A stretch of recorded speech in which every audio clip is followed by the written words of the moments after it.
will really get this kind of overwhelming response. So I wanted people to see the story of how our women and scientists got locked inside BSL-4 labs, sacrificed everything. India's leadership really was exceptional during COVID, and the way we managed COVID is an example to the world. And I wanted to showcase this great scientific achievement of India on the world stage.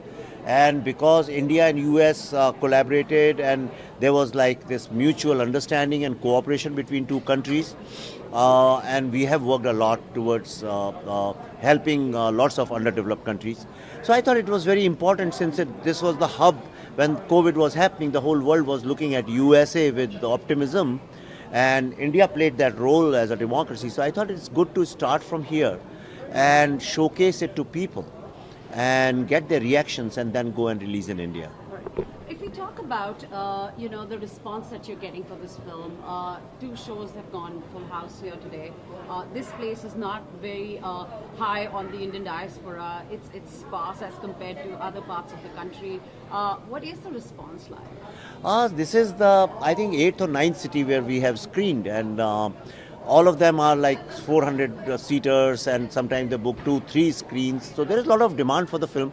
But I'll tell you what, I never expected that a science film, and that too, typically in Bollywood terms, non-starrer, non-commercial starrer film, will really get this kind of overwhelming response. People are laughing, crying, getting emotional, and ultimately pride of India. But I don't know if you know, the film is about the great victory of Indian women. And it's like you've seen recently with Chandrayaan. See, because the Indian women are like, they also do all the household work, they look after their children, look after their husband, in-laws. They do a whole lot of roles they play. It's difficult to find a parallel anywhere in the world. They sacrifice a lot. They don't buy clothes for themselves, new clothes. They are not vanity conscious, don't go to parlors so much. But at the same time, in Indian labs and in rocket science and marine engineering, all these fields, Indian women are so strong and so successful, and nobody celebrates them. So we thought it's a great idea to celebrate, and I'm finding people are crying seeing that. So I'm really very overwhelmed. Right. When post-COVID and also during COVID, India was the voice of the global south. It went out with its vaccines, reached every African country. Does your film really showcase that aspect of India, also about this voice of the global south? Oh yeah, but see, the film basically, see, all those are very advertised, publicized, and talked about. It's been in conversation, so people know about it. And our speciality is we go in the orbits where nobody else goes. So I wanted people to see the story of how our women and scientists got locked inside BSL-4 labs, sacrificed everything. Their children were getting traumatized, and you have to see the film to believe the kind of sacrifices they have gone through. Personal sacrifice, which is a rare quality. And how they made the vaccine. I want younger generation to see a pure science victory film. So therefore, we have not spent much time in COVID and COVID management and frontline workers. We have focused more on the science and the vaccine. The reason is that I wanted people to see Indian science victory. And I think the diaspora is loving it because they didn't know. Nobody knew about this. Nobody knew that lockdown happened on March 22nd. India started making the vaccine in the first week of February, which is 2 months before the lockdown. Nobody knows this. Nobody knows what was happening behind the scene, how they were struggling, and what we did.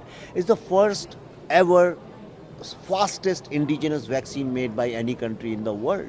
And for India, it's the first vaccine we have made with our own know-how. Right. A lot was talked about the leadership of India when it came to handling COVID and the post-COVID, whether it's the economy, whether it's the science. What are your thoughts on that? See, my thoughts are very simple. Because I could compare. I was here last in 2021 when the Omicron was at its peak, and I've seen here and I could very easily compare how you get tests done, how you get your swabs done, how your reports come, how much it costs, and the vaxxers and anti-vaxxers, all that politics. I could compare with India. India did not have all these problems. India's leadership really was exceptional during COVID, and the way we managed COVID is an example to the world. In fact, all the Americans I meet in so many screenings, I meet a lot of Americans and Hispanics and Chinese people, lots of different kinds of people, and everybody praises the way India managed COVID, because to manage 1.4 billion people in such a densely populated country with the very low medical infrastructure and still to survive with relatively very